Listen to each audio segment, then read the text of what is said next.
What is up, guys? No Joe today. He's got the day off. I am Andrew Cayley, senior betting analyst here at Covered, and I'm hoping I can be his good backup quarterback coming off the bench today. Hoping it's more like a Nick Foles experience as opposed to a Tim Boyle. Before you bet on Monday here. First, as always, please smash that like and subscribe button, guys. Second, great lineup today. Jason Logan here to talk not just one, but two NFL games today on Monday Night Football. And then we've got Brad Powers to come in and talk some more college football betting, some bowl betting, recap the Heisman Trophy winner, and maybe some NBA to wrap things up as well. So let's just dive right into it. My guy, my mentor, he just said he couldn't do anything about his face before, but we don't think it's that bad there. So Jason Logan, senior industry analyst here at Covers. Welcome to the show. I, as you know, am a new father, and I have not had the most time to look at NFL betting this season. So Jason is the guy that's going to take us away here. And he must be in a good mood today, obviously. Cowboys' big win over the Eagles. Yeah, tied. It's a conflicting win for me because I was I had Eagles plus 3.5. I also had Jalen Hurts over rushing yards. The better in me, definitely killing the fandom in me over the years. So it was nice to get the win and nice to really put it on the Eagles. But I would have preferred a Dallas 3-point win instead of a 20-point squash. Well, yeah, not too bad. But on top of that, too, now Dak Prescott, the betting favorite to win NFL MVP. What do you think about that? Is there value in Dak, or do you think there's somewhere else we should be looking in that market?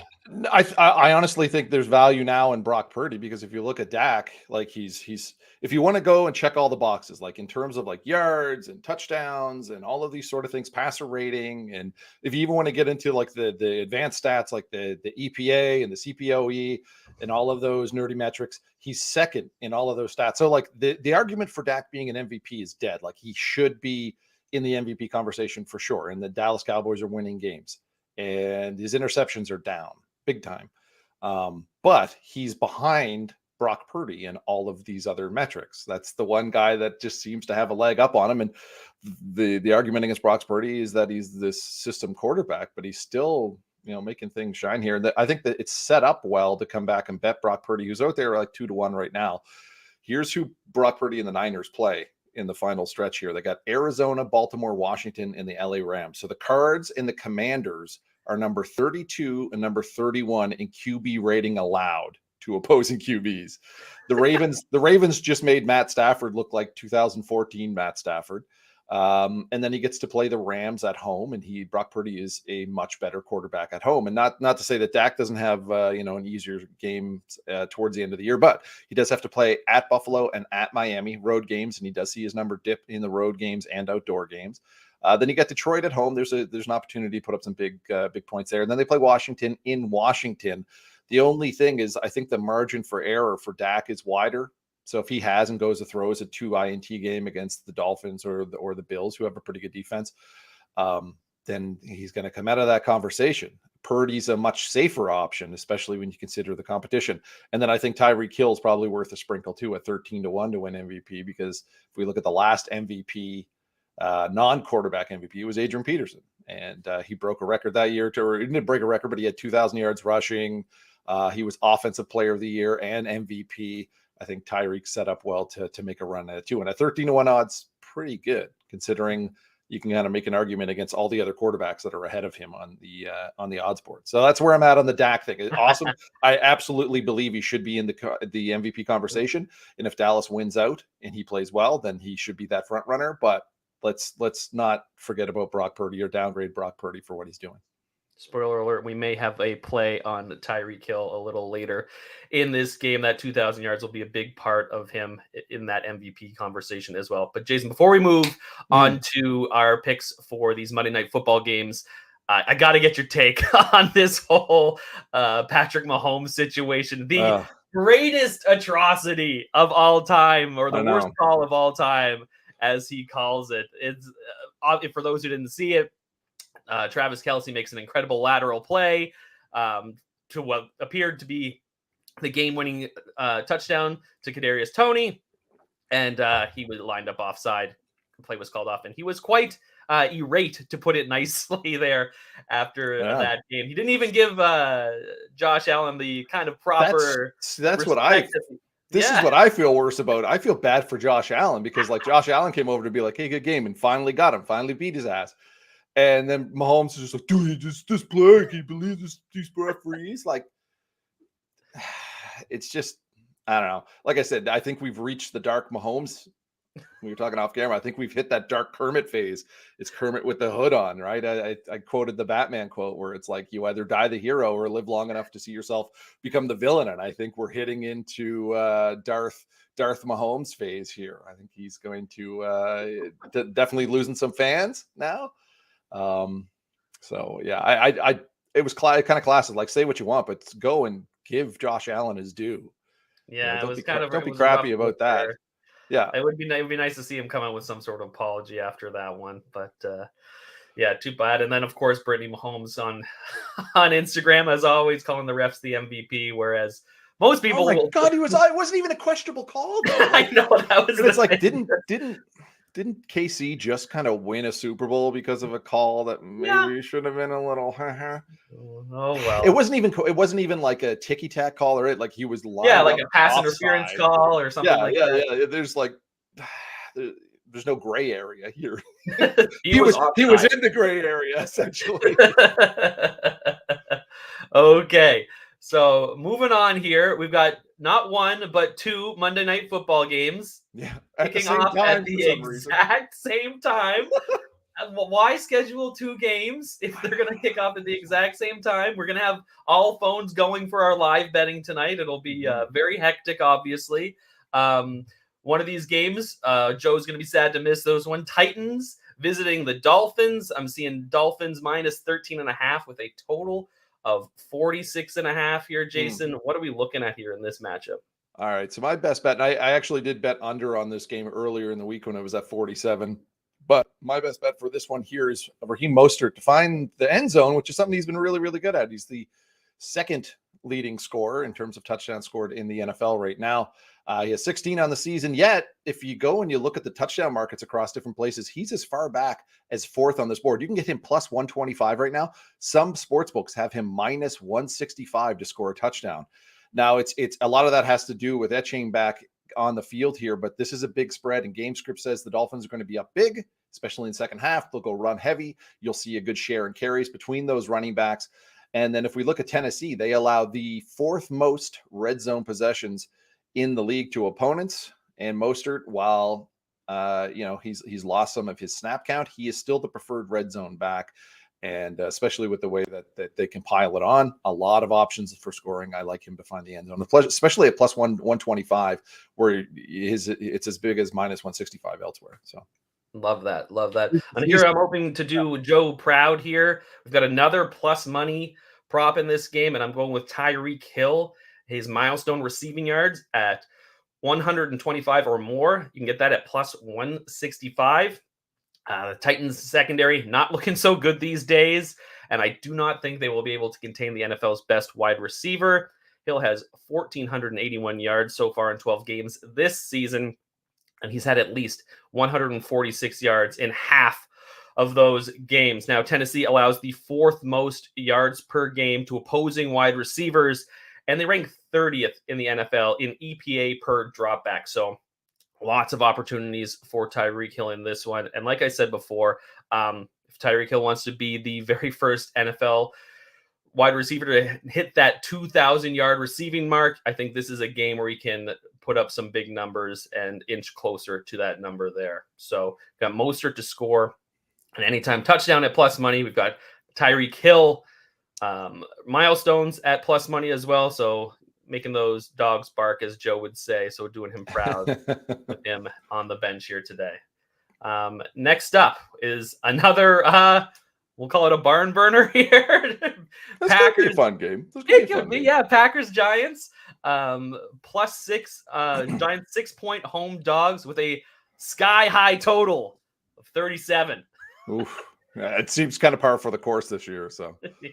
So what are we looking at in this one, Jason? all right. I should say I have Giants plus 6.5 in this. I'm staring an 0-3 week for my NFL underdog column picks, and the Giants are going to be my saving grace. So, but plus 6.5, it's at 6 now. But I like Saquon Barkley to have a big game here, especially with the way this guy can do damage on the ground and through the air. Going to go over 90.5 rush plus receiving yards, minus 112. This one's at Bet Rivers. You can find it higher at some other places. I believe it's as high as like 95.5 at some other places. So definitely want to shop around and find the best lines. But Barkley, this is the healthiest he's been. They're coming off that bye week, that tender ankle that cost him some games early on. That's all healed up. He's ready to go. Look at this Packer run defense. They're missing some bodies at linebacker. They rank 26th in yards allowed per carry, 4.5, and that's ticked up to 5.5 the last 3 games. Isaiah Pacheco had a big game from the Chiefs against them last week. And then Barkley's player projections, most of them calling for like an 80-20 in terms of 80 rushing yards, 20 receiving yards.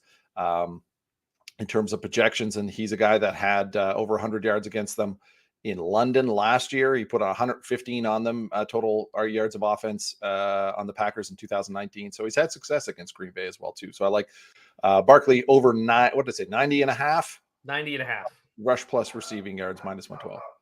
Oh, dogs are barking. Dogs are barking. It's Amazon delivery season. For my best bet in this matchup, I'm looking at Jordan Love to go over 9.5 rushing yards. So Love has been an able scrambler this year when needed. He's rushed for 231 yards this season, and he's gone for 10 or more yards in 9 of his 12 games. So the Giants, they're a high blitz rate team. I believe the second highest blitz rate team in the NFL, behind just the Minnesota Vikings. And in a week 8 meeting against the Vikings, Love scrambled for 34 yards in that matchup. Lots of injuries in this game, as you noted, J-Lo. Aaron Jones, a true game time decision. Christian Watson already out. So I think the Packers might also get a little more creative in this matchup. So maybe we see a designed run or two for Jordan Love as well. So to recap there, we've got Jordan Love over 9.5 rushing yards and Saquon Barkley over 90.5 receiving plus rushing yards. So we've got that puts week 14 in our rear view mirrors. Quickly, Jason, what are you looking ahead to in for week 15 here? Well, I put out that bet now, bet later article there on Sunday nights when the odds come out. A couple things that I did circle. The Broncos-Lions game was interesting. We saw this one open 4. It's ticked down to 3.5 at some places. 4, and I've mentioned this before on the show and said it multiple times, 4 is kind of an underrated key number. It's starting to pop up a lot more, and you'll see a lot more 4-point favorites out there.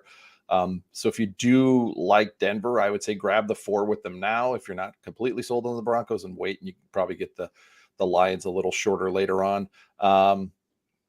And then Baltimore and Jacksonville was another one too. Jaguars open anywhere from 3. It's up to 3.5. I could probably see this one going to 4 or 4.5. And the total might be worth a look in that one. There could be a lot of points in that game. I had bet the under quickly in the Chargers-Raiders game, which is the Thursday night football game. You've got Herbert, of course, with the hand injury, probably not going to be able to play maybe the rest of the year. And this is the perfect opportunity for the Chargers to say, hey, let's tank. Our quarterback's hurt. So, we lose games. It's not our fault. And then the Raiders, of course, coming off that exciting thriller of a 3-0 loss to Minnesota. So a lot of that stuff is kind of sticking to me. And then I was looking at the Bears. I do the spot bet article. I'm looking at the Bears, a potential letdown spot. They've been playing really good. They get a revenge game against the Lions. Now they have to go to Cleveland, play much stronger Cleveland defense that has done a really good job against rushing QBs. They get to face Lamar Jackson twice a year, so they know how to deal with these guys. So I'm hesitant there to back the Bears, potential letdown spot for them as well too, heading to Cleveland against what is still a really good defense. So. Well, thank you very much, J-Lo. There you have it. You're welcome. You okay from the whole Otani thing? You want to unpack this Otani thing? I was wondering if you're going to try to slip that in there. I was, because it was wild. It was wild. I know we want to get on with the show, but that was nuts. And for Canadian sports fans, which we are, for a few hours on Friday night, things were electric.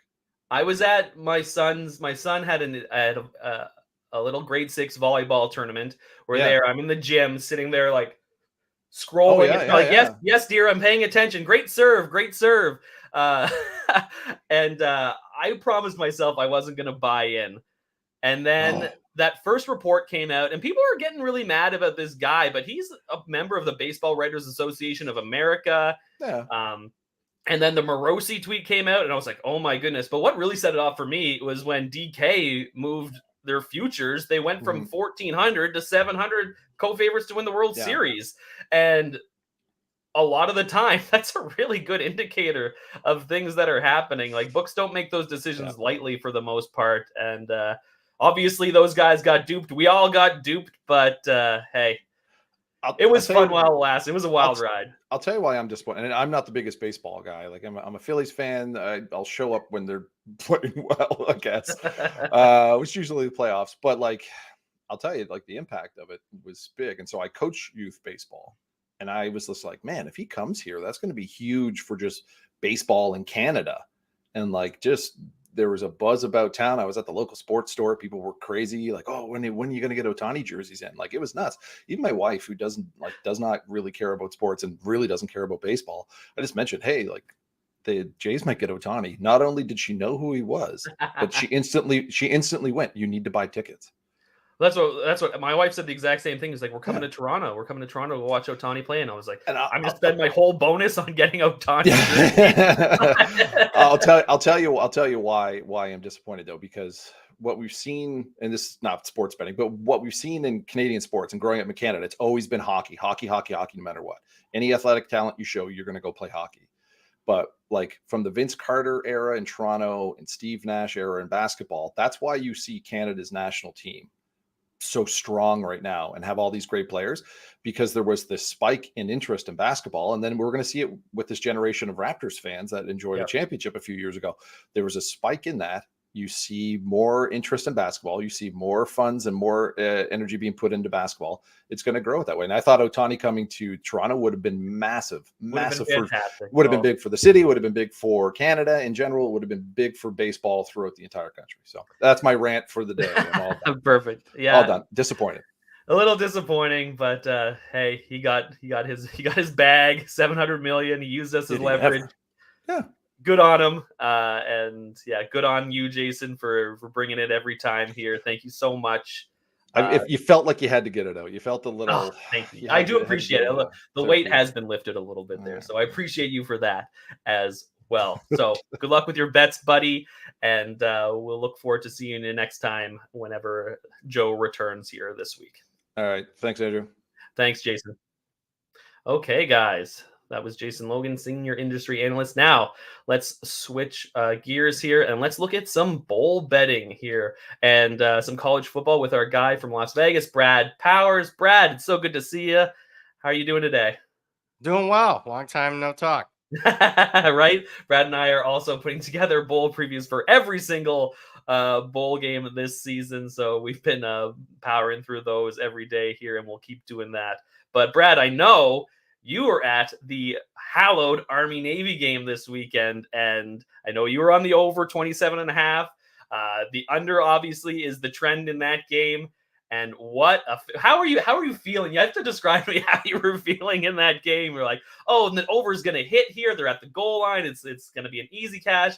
Army makes that stop, and then did you think your bet was done for, or how did it all break down for you? Yeah, wild swings of momentum. There's videos of me because I went with a group of buddies, and yeah, obviously, I was on edge. Not only in the final seconds there, but also even before that, because Navy decided to go for the 2-point conversion. Could have cashed a few minutes before if you bet the over. Yeah, it was an emotional day to say the least. On and off the field. I mean, emotional because it's just a great scene. If you're a college football fan, take the betting hat off. I mean, I don't know what to say. I mean, it's just the pageantry, the tradition, the flyovers with the Army helicopters, and obviously the fighter jets and whatnot. So it was great from that result. I wish it would have been an easier cash. I will say this: if you bet the over or the under, nobody should have lost that game. I mean, at very worst, you should have pushed. It stresses the importance of shopping, because 24 hours before kick, you could have played over 27.5.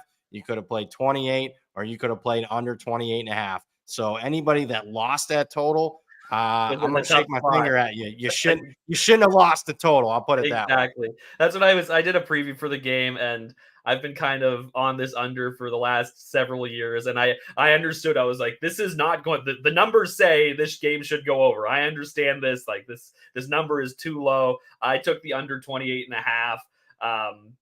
These teams have just played to low scoring games recently, and that's just the style of play for me right now. But you're right. That's what I said. Like if you have 20, if you're feeling that over and you see that 27.5, that's the number for you. So like you said, everybody should have been feeling good after that Army Navy game, and definitely a game that all college football fans should get out to see before to tick off on their sporting bucket list there. Now, another big event over the weekend there, Brad, was the Heisman Trophy was finally handed out. Jaden Daniels, LSU quarterback, incredible season, but an interesting one because LSU wasn't really in the college football playoff talk for most of the year. And in the last several years, that's almost been not a real requirement, but a bit of a requirement when it comes to handing out the Heisman Trophy. But I think when Bo Nix lost that Pac-12 championship game, and there wasn't a huge separation between a few guys that were in contention, I think Jaden Daniels' numbers kind of took over at the end there, which were basically jaw-dropping how good they were. So how do you go about betting this Heisman Trophy, or what lessons, I guess, can you take away from this Heisman Trophy betting season, and what lessons could you take moving forward?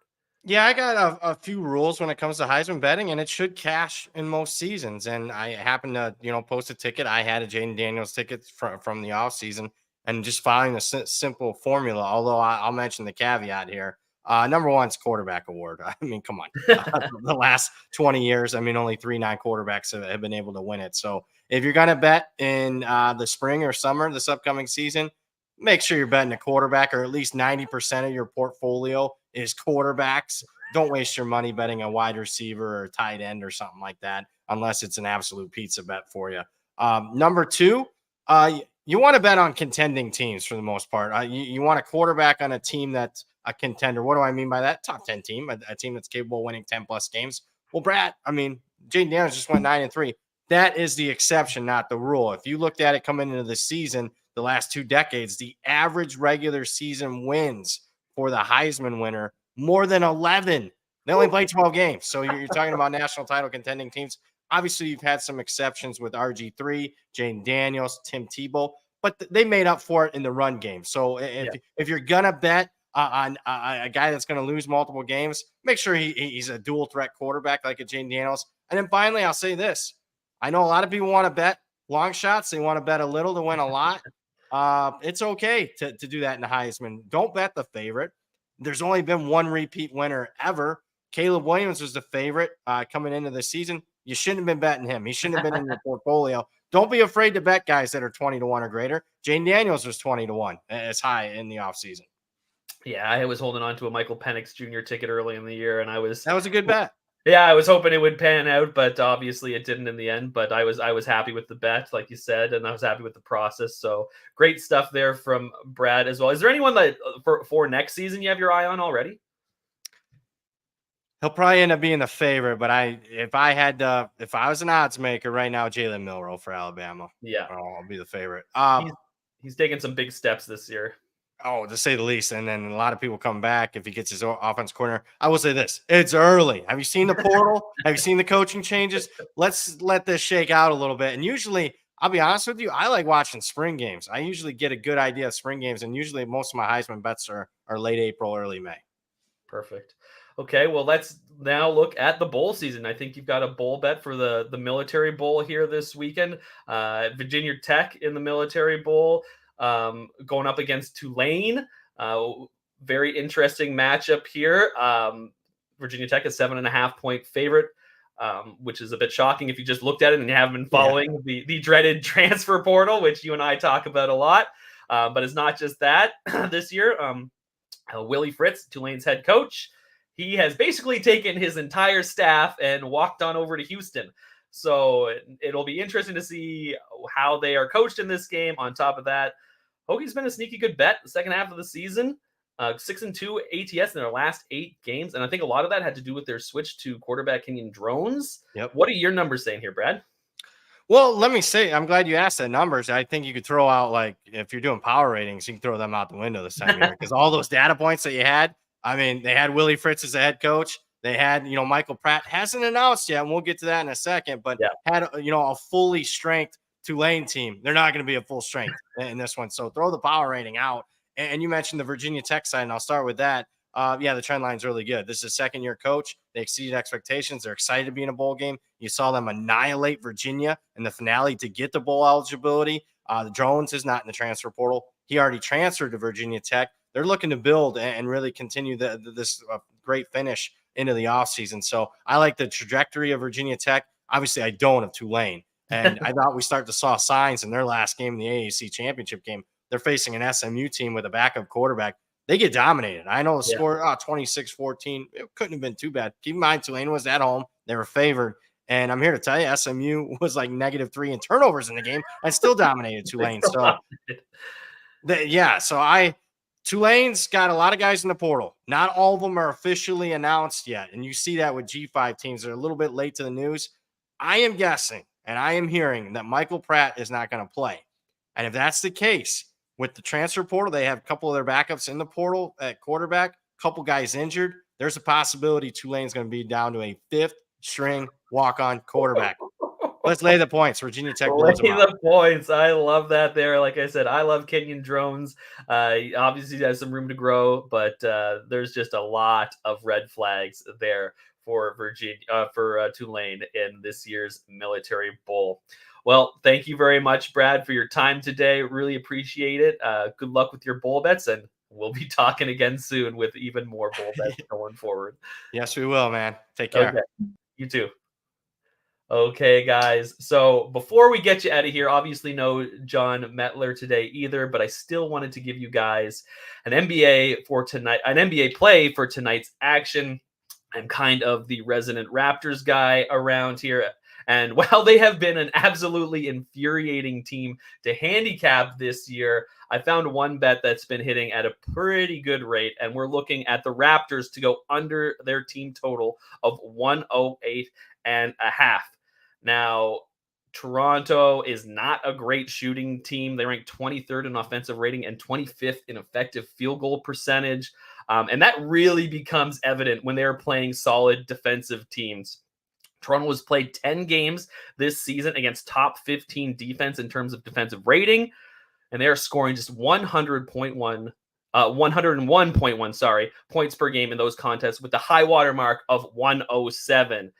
The Knicks, they have the NBA's 9th rated defense, and they held the Raps to just 106 points back on December 1st. So under 108.5 for the Raptors team total. They just can't get it done. So thanks very much for joining me. Hopefully I did a good job for Joe here today, guys, on Before You Bet.